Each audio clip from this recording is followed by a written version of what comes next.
إن الحمد لله نحمده ونستعينه ونستغفره ونعوذ بالله من شرور أنفسنا ومن سيئات أعمالنا من يهده الله فلا مضل له ومن يضلل فلا هادي له وأشهد أن لا إله إلا الله وحده لا شريك له وأشهد أن محمدا عبده ورسوله اللهم صل على محمد وعلى آل محمد كما صليت على إبراهيم وعلى آل إبراهيم إنك حميد مجيد اللهم بارك على محمد وعلى آل محمد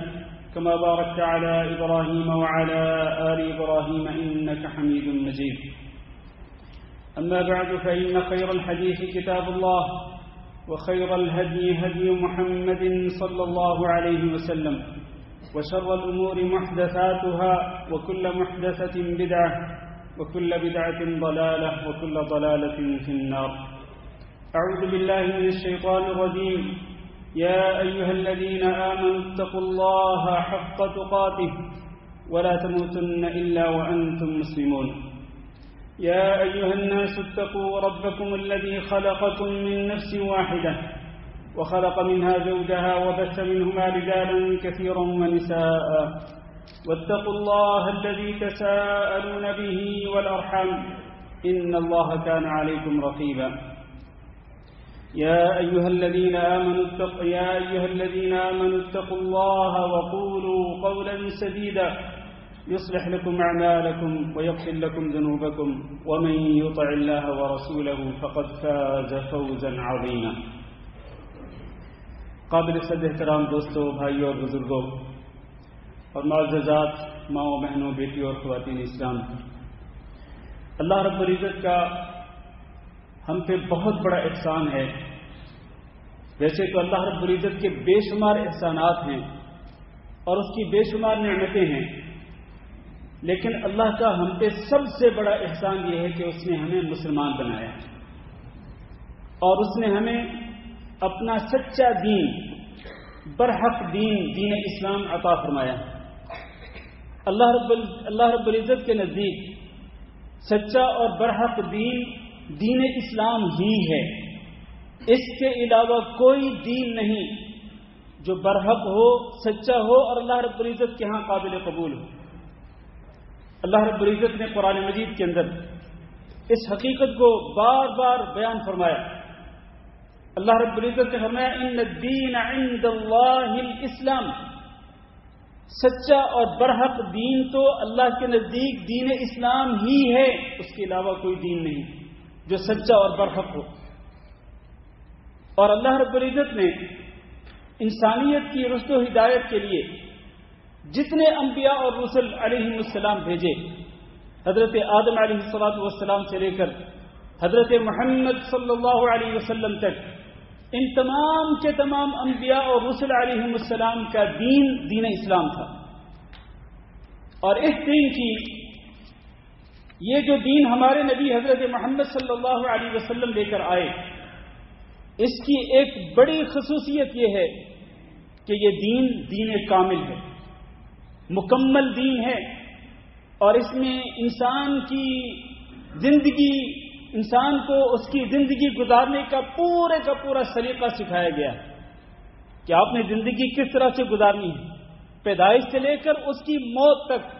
اس کی زندگی کے تمام مراحل اور زندگی میں پیش آنے والے تمام کے تمام واقعات کا حل اور طریقہ کار پورا دین اسلام کے اندر موجود ہے. زندگی گزارنے کا سلیقہ اور طریقہ یہ دین ہمیں سکھلاتا ہے. اللہ رب العزت نے حجۃ الوداع کے موقع پر ارشاد فرمایا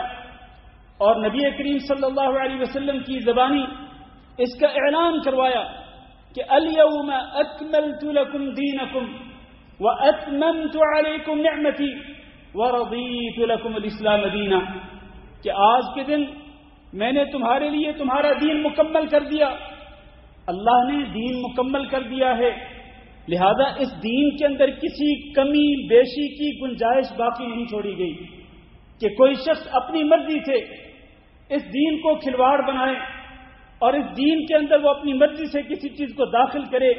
یا کسی چیز کو اس سے نکال دے، اس کا اختیار باقی نہیں رہا۔ آج کے دن میں نے تمہارے لیے تمہارا دین مکمل کر دیا، تمہاری نعمت کو، اپنی نعمت کو تمہارے اوپر پورا کر دیا، اور میں نے اسلام کو بطور دین تمہارے لیے پسند کر لیا۔ اللہ رب العزت کا پسندیدہ دین کون سا دین ہے؟ وہ دین اسلام ہے۔ اور اسی طرح سے اللہ رب العزت نے قرآن مجید کے اندر یہ بھی ارشاد فرمایا کہ یہ جو دین اسلام ہے یہ قیامت تک باقی رہنے والا ہے۔ یہ دین جو حضرت محمد صلی اللہ علیہ وسلم لے کر آئے، یہ دنیا کے تمام لوگوں کے لیے ہے، اور یہ قیامت تک باقی رہنے والا ہے۔ اللہ تعالیٰ نے قرآن مجید کے اندر اس حقیقت کو کئی مقامات پہ بیان فرمایا۔ اللہ کے نبی صلی اللہ علیہ وسلم کی زبانی کہلوایا کہ آپ اس بات کا اعلان کریں کہ یا ایھا الناس قل یا ایھا الناس انی رسول اللہ الیکم جمیعا، آپ اعلان کر دیجئے کہ تمام لوگوں، یا ایھا الناس، یہاں خطاب اہل ایمان سے نہیں ہے، ایھا الناس لوگوں سے خطاب ہے، اور لوگوں میں سارے کے سارے لوگ آتے ہیں، چاہے وہ مسلمان ہوں، چاہے وہ کافر ہوں، وہ یہود و نصارہ ہوں، وہ ہندو ہوں، وہ مجوسی ہوں، وہ کسی بھی دین کے فالوور ہوں، سارے کے سارے لوگوں کو اللہ کے نبی صلی اللہ علیہ وسلم نے یہ اعلان کر کے کہا کہ انی رسول اللہ علیکم جمیعا، کہ میں ہی تمہاری طرف اللہ رب العزت کا رسول بنا کے بھیجا گیا ہوں، لہذا تم سب پہ لازم ہے، یہودیوں پر بھی، نصارہ پر بھی، مجوسیوں پر بھی، ہندوؤں پر بھی، باقی سارے کے سارے لوگوں پر یہ لازم ہے کہ وہ محمد صلی اللہ علیہ وسلم کو اللہ کا سچا رسول مانے۔ اور اسی طرح ارشاد فرمایا تبارک الذی نزل الفرقان علی عبدہ لیکون للعالمین نذیرا، بابرکت ہے وہ ذات کہ جس نے الفرقان کو، حق و باطل میں فرق کرنے والی کتاب کو نازل فرمایا اپنے بندے پر، تاکہ وہ بندہ یعنی محمد صلی اللہ علیہ وسلم کیا ہوں، لیکون للعالمین نذیرا، وہ دنیا بھر کے لوگوں کے لیے ڈرانے والے بن جائیں۔ یہ اور اس کے علاوہ بے شمار دلائل ہیں۔ ان دلائل سے یہ معلوم ہوتا ہے کہ دین اسلام یہ تمام کے تمام لوگوں کے لیے ہے، لہذا تمام کے تمام لوگوں پر یہ فرض ہے کہ جب ان کے پاس دین اسلام کا پیغام پہنچے تو اس کو قبول کر لیں اور دل کی گہرائی سے اس کی صداقت کو تسلیم کریں۔ اور حضرت محمد صلی اللہ علیہ وسلم ہی آخری نبی ہیں، آپ کے بعد کوئی اور نبی آنے والا نہیں ہے۔ اللہ تعالیٰ نے ایک اور جگہ پہ اس سے بھی زیادہ واضح انداز میں ارشاد فرمایا کہ وَمَن يَبْتَغِي غَيْرَ الْإِسْلَامِ دِينًا فَلَن يُقْبَلَ مِنْهُ، جو شخص اسلام کو چھوڑ کر کسی اور دین کا طلبگار ہوگا اس سے وہ ہرگز قبول نہیں کیا جائے گا، وَهُوَ فِي الْآخِرَةِ مِنَ الْخَاسِرِينَ، اور وہ یعنی وہ دین اسلام کو چھوڑ کر کسی اور دین کی پیروی کرنے والا، کسی اور دین کے پیچھے چلنے والا جو شخص ہے وہ آخرت میں یقینی طور پر خسارہ پانے والوں میں سے ہوگا۔ اس کے لیے خسارہ ہی خسارہ ہے، اس کے لیے گھاٹا ہی گھاٹا ہے۔ دنیا میں وہ چاہے کتنا زیادہ دولت مند کیوں نہ ہو، دنیا میں چاہے وہ کتنی زیادہ آسائشوں اور سہولتوں کے اندر کیوں نہ رہتا ہو، دنیا کے اندر وہ کتنی عیش و عشرت کیوں نہ کرتا ہو، اگر اس کی موت کفر پر آتی ہے، دین اسلام پہ نہیں آتی، تو اللہ رب العزت کا یہ اعلان ہے کہ وَهُوَ فِي الْآخِرَةِ مِنَ الْخَاسِرِينَ، آخرت میں یقینی طور پر اس کے لیے خسارہ ہی خسارہ ہوگا۔ اور قیامت کے دن کا جو خسارہ ہے وہ سب سے بڑا خسارہ ہے کہ یہ جو خسارہ اٹھانے والا انسان ہوگا اس کو جہنم کے اندر پھینک دیا جائے گا، جس میں آگ ہوگی، اللہ رب العزت کا عذاب ہوگا، اور اس سے پھر وہ ہمیشہ ہمیشہ کے لیے وہ نکل نہیں پائے گا، اسی عذاب کے اندر جلتا رہے والعیاذ باللہ۔ میرے بھائیوں، یہ پوری حقیقت دین اسلام کے حوالے سے میں نے ابھی بیان کی ہے مختصر طور پر۔ اس سے یہ کہنا مقصود ہے کہ اللہ رب العزت نے اگر ہمیں دین اسلام کی نعمت سے نوازا ہے تو ہم اس دین اسلام کی نعمت کا تحفظ کریں، اس دین اسلام کو اپنے گلے کا ہار بنا لیں، اس دین اسلام پر ہم استقامت اختیار کریں، اس پر ثابت قدمی اختیار کریں، اس پر جم جائیں اچھے طریقے سے۔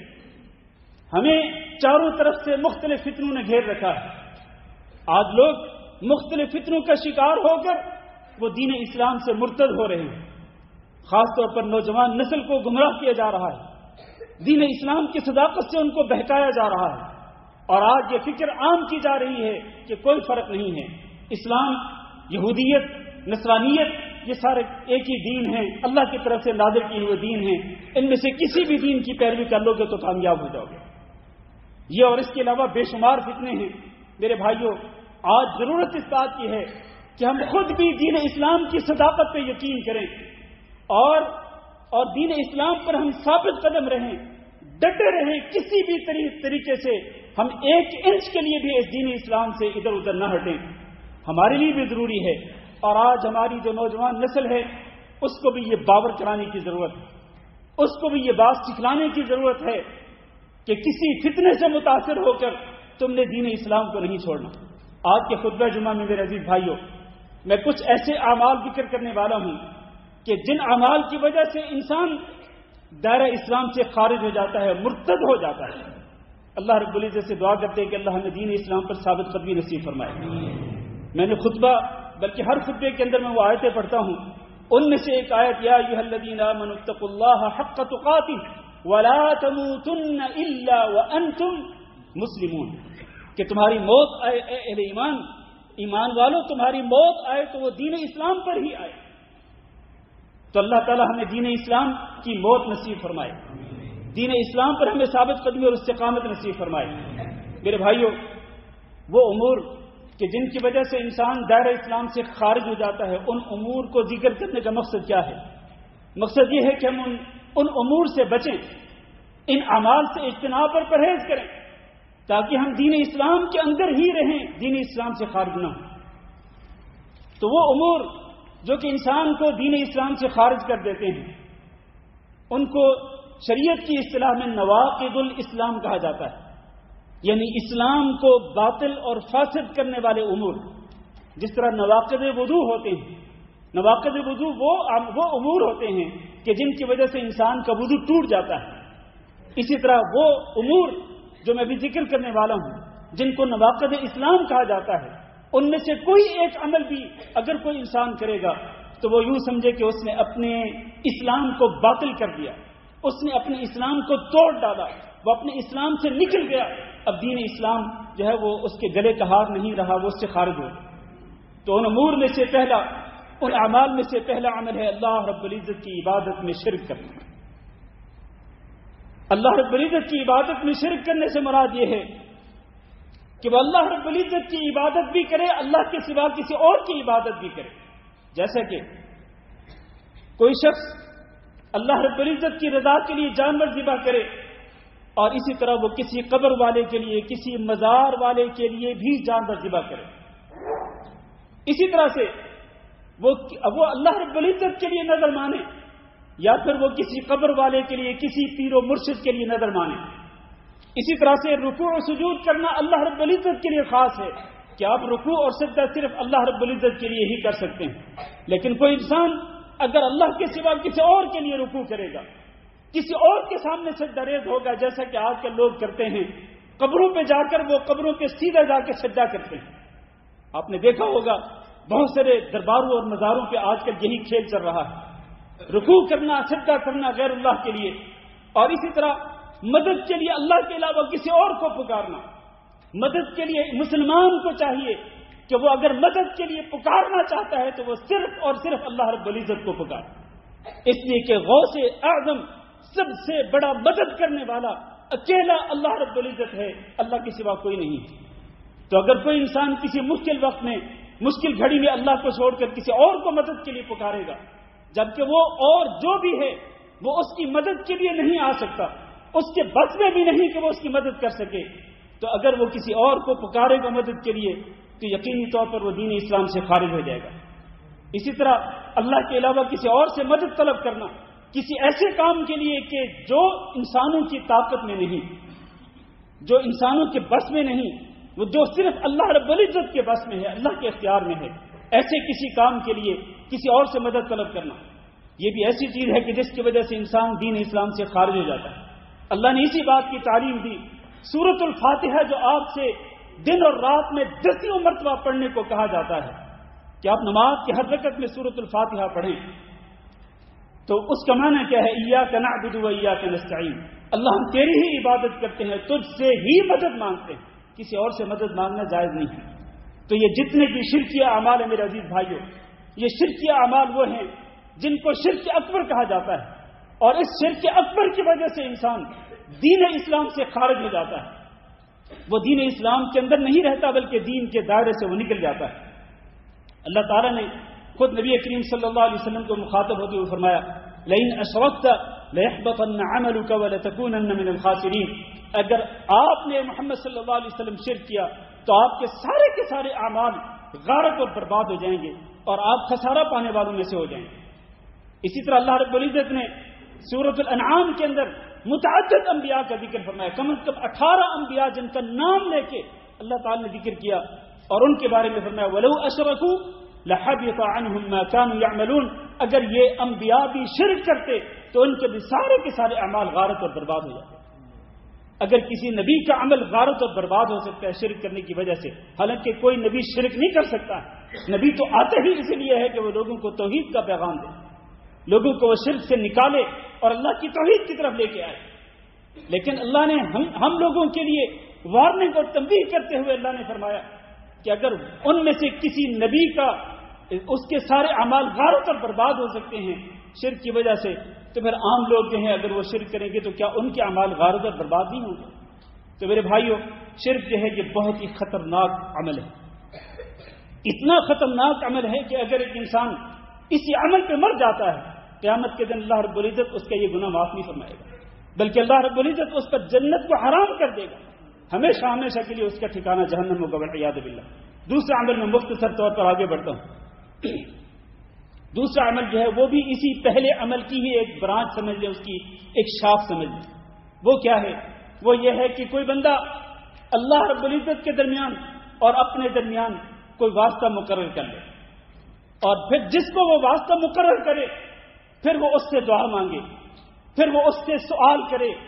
پھر وہ اس کے سامنے رکوع سجدہ کرے، اس کو واسطہ سمجھ کر کہ میں اس کا تقرب حاصل کروں گا تو یہ مجھے اللہ کے قریب کرے گا۔ جس طرح عام طور پر لوگ کہتے ہیں کہ ہماری ان تک، یعنی ان قبر والوں تک ہماری پہنچ ہوتی ہے، ہماری رسائی ان قبر والوں تک ہوتی ہے، اور ان کی رسائی جو ہے وہ اوپر اللہ رب العزت کی طرف ہوتی ہے، جبکہ اللہ رب العزت نے ارشاد فرمایا کہ وَإِذَا سَأَلَكَ عِبَادِي عَنِّي فَإِنِّي قَرِيبٌ أُجِيبُ دَعْوَةَ الدَّاعِ إِذَا دَعَانِ۔ اللہ رب العزت انتہائی قریب ہے، شہرک سے بھی زیادہ قریب ہے، لہذا براہ راست اللہ رب العزت کو پکاریں، اللہ تعالیٰ سے مانگیں، اللہ رب العزت سے سوال کریں۔ اللہ تعالیٰ تو خود رات کے آخری تہائی حصے میں آسمان دنیا پہ آ کر خود اعلان کرتا ہے کہ کون ہے جو مجھ سے معافی مانگے میں اس کے گناہوں کو معاف کر دوں، کون ہے جو مجھ سے سوال کرے میں اس کے سوال کو پورا کروں، کون ہے جو مجھ سے مانگے میں اس کو عطا کروں۔ اللہ خود پکار رہا ہے انسان کو، لیکن انسان اللہ رب العزت کی اس پکار کو اگنور کرتے ہوئے وہ در در کی ٹھوکریں کھاتا ہے، وہ بھٹکتا پھرتا ہے، کبھی کسی دربار پہ جاتا ہے تو کبھی کسی مزار پہ جاتا ہے۔ یہ عقیدہ جو ہے کہ کسی کو اللہ اور اپنے درمیان واسطہ بنانا، یہ مشرکین کا عقیدہ بھی تھا، مشرکین مکہ، وہ یہی تو کہتے تھے کہ ما نعبدهم الا لیقربونا الی اللہ زلفی، ہم ان کی جو پوجا کرتے ہیں نا ان بتوں کی، کس لیے کرتے ہیں؟ تاکہ یہ بت ہمیں اللہ کے قریب کر دیں۔ اور وہ کہا کرتے تھے وَيَعْبُدُونَ مِن دُونِ اللَّهِ مَا لَا يَضُرُّهُمْ وَلَا يَنفَعُهُمْ، وہ ان کی عبادت کرتے تھے اللہ کے سوا کہ جو نہ ان کو نقصان پہنچا سکتے تھے نہ ان کو نفع پہنچا سکتے تھے، اور وہ کیا کہتے تھے؟ کہتے تھے هَؤُلَاءِ شُفَعَاؤُنَا عِندَ اللَّهِ، یہ ہمارے سفارشی ہیں اللہ رب العزت کے، ہم ان کے سامنے اپنا دامن پھیلاتے ہیں اور یہ ہمارے لیے اللہ کے سامنے دامن پھیلاتے ہیں۔ تو یہ اللہ اور اپنے درمیان کوئی واسطہ مقرر کرنا اور پھر اس سے مانگنا، اس کے سامنے جھکنا، اس کا تقرب حاصل کرنے کی کوشش کرنا، یہ کیا ہے؟ یہ بھی شرک اکبر ہے، اور اس شرک اکبر کی وجہ سے بھی انسان دائرہ اسلام سے خارج ہو جاتا ہے۔ آپ سمجھ رہے ہوں گے کہ یہ کتنا خطرناک امر ہے، کتنا خطرناک معاملہ ہے۔ اسی طرح سے تیسری چیز جو ہے وہ کیا ہے؟ وہ یہ ہے کہ جن کو اللہ رب العزت نے کافر قرار دیا، چاہے وہ یہودی ہوں، چاہے وہ نصرانی ہوں، چاہے وہ ہندو ہوں، چاہے وہ مجوسی ہوں، جن کو اللہ نے کافر قرار دیا، ہمارا عقیدہ یہ ہونا چاہیے کہ یہ واقعتاً یہ کافر ہے اور ان کے کفر میں کسی قسم کا شک نہیں ہونا چاہیے، اور ہمارا عقیدہ یہ ہونا چاہیے کہ اگر یہ لوگ، یہ مشرک، یہ کافر، اگر یہ کفر پر مر جاتے ہیں ہمارا عقیدہ یہ ہونا چاہیے کہ یہ ہمیشہ ہمیشہ کے لیے جہنم میں چلے جائیں گے، کیونکہ انہوں نے توبہ نہیں کی اپنے کفر سے۔ تو جو شخص ان کافروں اور ان مشرکوں کے کفر اور شرک میں شک کرے اور وہ ان کے بارے میں اس قسم کا عقیدہ رکھے، اور جی کچھ نہیں ہوتا، ہم بھی ٹھیک ہیں وہ بھی ٹھیک ہے، ہمارا مذہب بھی ٹھیک ہے ان کا مذہب بھی ٹھیک ہے، ہم بھی صحیح راستے پہ چل رہے ہیں وہ بھی صحیح راستے پہ چل رہے ہیں، کوئی فرق نہیں ہمارے میں اور ان میں۔ جو شخص اس قسم کا عقیدہ رکھتا ہو تو وہ یہ بات سمجھ لے اچھے طریقے سے کہ وہ خود دین اسلام سے خارج ہو گیا، وہ دین اسلام سے نکل چکا، اس لیے کہ وہ کافروں کو کافر نہیں سمجھتا، وہ مشرکوں کو مشرک نہیں سمجھتا، بلکہ ان کے کفر میں شک کرتا ہے یا ان کے مذہب کو وہ صحیح قرار دیتا ہے، تو یہ خود اپنے اس غلط اور باطل عقیدے کی وجہ سے دین اسلام سے خارج ہو جاتا ہے۔ اللہ تعالیٰ نے سورۃ الممتحنہ میں ارشاد فرمایا کہ قد كانت لكم اسوة حسنة في ابراہیم والذین معه اذ قالوا لقومهم انا براء منكم ومما تعبدون من دون الله كفرنا بكم وبدا بيننا وبينكم العداوة والبغضاء ابدا حتى تؤمنوا بالله وحده۔ اس آیت کا معنی مفہوم کیا ہے کہ مسلمانوں تمہارے لیے بہترین نمونہ ہے ابراہیم علیہ السلام میں اور ان پر ایمان لانے والوں میں۔ انہوں نے کیا کیا تھا؟ انہوں نے یہ کہا تھا اپنی قوم کے کافروں کو، انہوں نے برسر منبر یہ اعلان کر کے کہا تھا اور ڈنکے کی چوٹ پہ انہوں نے کہا تھا کہ ہم تم سے بھی بری ہیں اور جن کی تم پوجا کرتے ہو ہم ان سے بھی بری ہیں، اور ہمارے اور تمہارے درمیان دشمنی ہے، ہمارے اور تمہارے درمیان بغض ہے، ہم نے تمہارا بھی اور تمہاری جو غیر اللہ کی عبادت ہم نے اس کا بھی انکار کیا، جب تک کہ تم اکیلے اللہ رب العزت پر ایمان نہیں لاتے ہو اس وقت تک ہم تم سے بیزار ہیں، ہم تم سے لا تعلق ہیں، ہم تم سے کسی قسم کی دوستانہ تعلقات ہم نہیں رکھ سکتے۔ برات کا اعلان کرنا کفر سے اور کافروں سے اور مشرکوں سے یہ انتہائی ضروری ہے۔ تو تیسری چیز جس کی وجہ سے انسان دائرہ اسلام سے خارج ہو جاتا ہے وہ یہ ہے کہ مشرکین یا کفار کے کفر اور ان کے شرک میں شک کرنا اور ان کے مذہب کو صحیح سمجھنا، اس کی وجہ سے انسان دائرہ اسلام سے نکل جاتا ہے۔ چوتھا امر وہ یہ ہے کہ کوئی انسان یہ سمجھے کہ حضرت محمد صلی اللہ علیہ وسلم کی سیرت سے اور آپ صلی اللہ علیہ وسلم کے طریقے سے اور آپ صلی اللہ علیہ وسلم کی سیرت طیبہ سے کسی اور کی سیرت طیبہ جو ہے وہ بہتر اور احسن اور افضل، جیسے کہ آج کل لوگ غیر مسلموں کو اپنا آئیڈیل سمجھتے ہیں، جبکہ ہماری آئیڈیل شخصیت جو ہے ہم مسلمانوں کے لیے کون ہیں؟ وہ حضرت محمد صلی اللہ علیہ وسلم۔ لقد كان لكم في رسول الله اسوة حسنة، بہترین نمونہ اور بہترین آئیڈیل شخصیت ہمارے لیے حضرت محمد صلی اللہ علیہ وسلم۔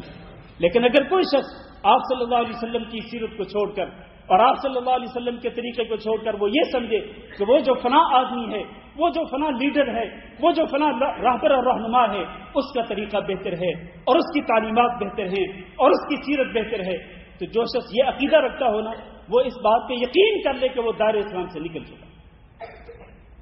دائرہ اسلام سے خارج ہو چکا، وہ مرتد ہو چکا، وہ دین اسلام کے اندر نہیں رہا ہے۔ میرے بھائیوں، نبی کریم صلی اللہ علیہ وسلم یہ ارشاد فرماتے تھے اپنے ہر خطبہ جمعہ کے اندر کہ ان خیر الہدی ہدی محمد صلی اللہ علیہ وسلم۔ اس کا کیا معنی ہے کہ بہترین سیرت جو ہے وہ محمد صلی اللہ علیہ وسلم کی سیرت ہے، بہترین طریقہ حضرت محمد صلی اللہ علیہ وسلم کا طریقہ ہے۔ اور اسی طرح سے یہ عقیدہ رکھنا کہ نبی صلی اللہ علیہ وسلم کے فیصلوں کو چھوڑ کر، نبی صلی اللہ علیہ وسلم کی سیرت کو چھوڑ کر کسی من گھڑت یا خود ساختہ قانون پر عمل کرنا بھی درست ہے، جیسا کہ آج کل لوگ سمجھتے ہیں کہ وہ غیر اللہ کو تحلیل و تحریم کا اختیار دیتے ہیں،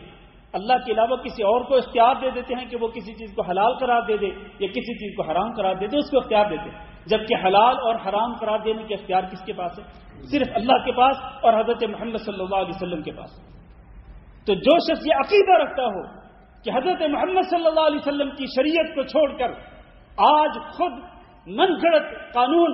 اور من گھڑت جو دستور ہوتا ہے لوگوں کا اس کو بہتر سمجھتا ہو یا اس پر عمل کرنا اس دور کے تقاضوں کے مطابق سمجھتا ہو، اور وہ یہ سمجھتا ہو کہ وہ جو شریعت اسلامیہ ہے نا وہ تو اصل میں پرانے دور کے لیے تھی، آج تو نیا دور ہے، نئے دور میں یہ شریعت جو ہے وہ قابل عمل نہیں ہے۔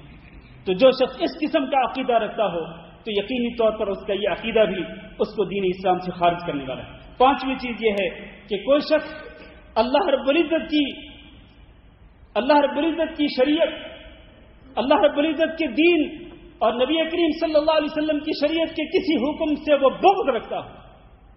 ناپسند سمجھتا ہو۔ مثال کے طور پر اگر کوئی شخص یہ سمجھے کہ یار یہ رمضان کے جو روزے ہیں یہ کیوں فرض کیے گئے ہیں،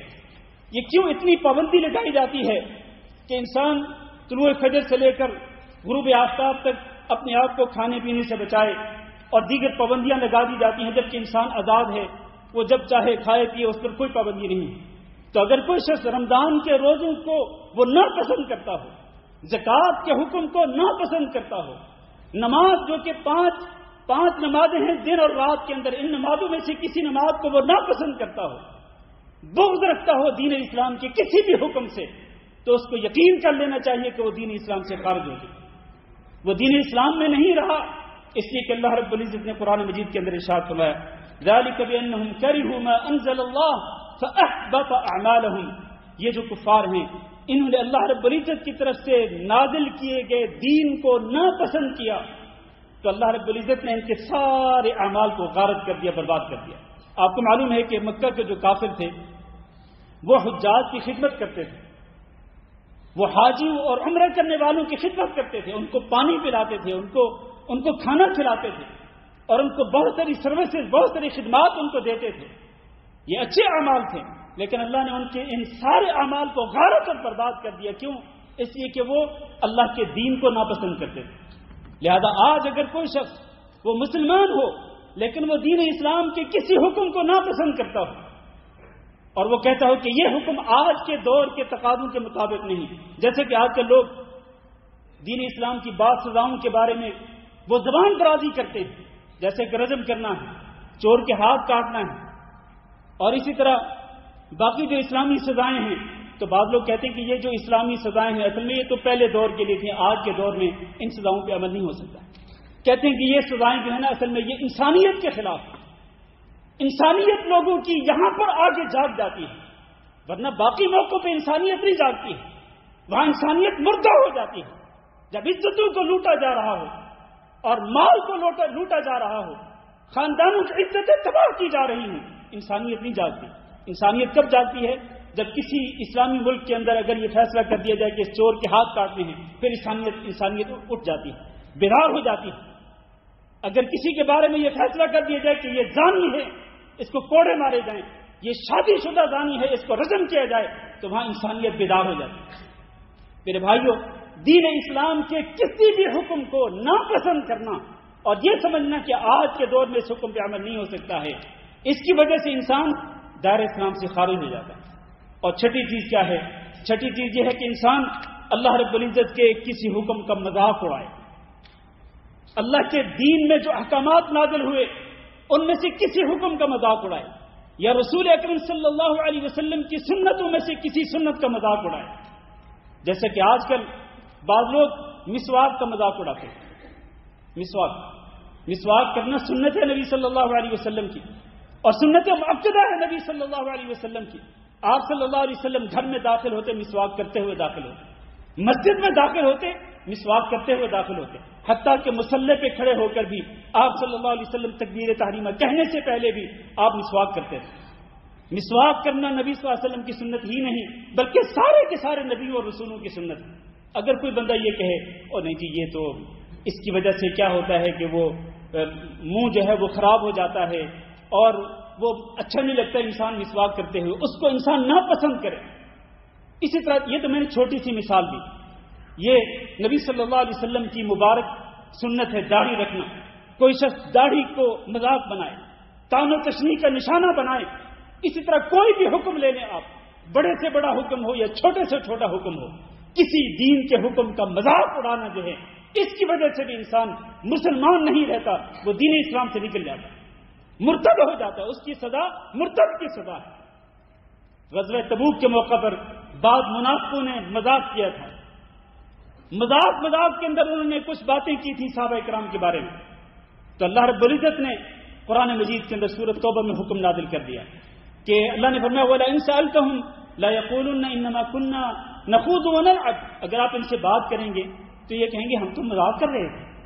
تو اللہ نے کیا فرمایا؟ اللہ نے فرمایا کہ لا تعتذروا قد کفرتم بعد ایمانکم، تم اب عذر پیش نہ کرو، تم تو ایمان کے بعد اب تم کافر ہو چکے. تم نے مذاق اڑایا صحابہ کرام کا.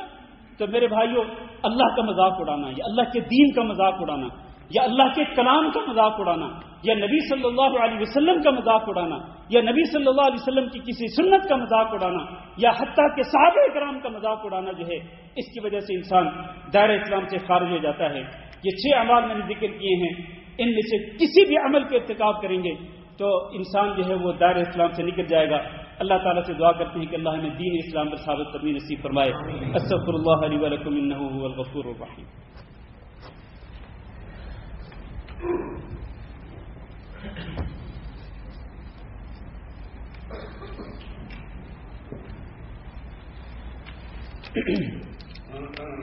إن الحمد لله نحمده ونستعينه ونستغفره ونعوذ بالله من شرور أنفسنا ومن سيئات أعمالنا، من يهده الله فلا مضل له ومن يضلل فلا هادي له، وأشهد أن لا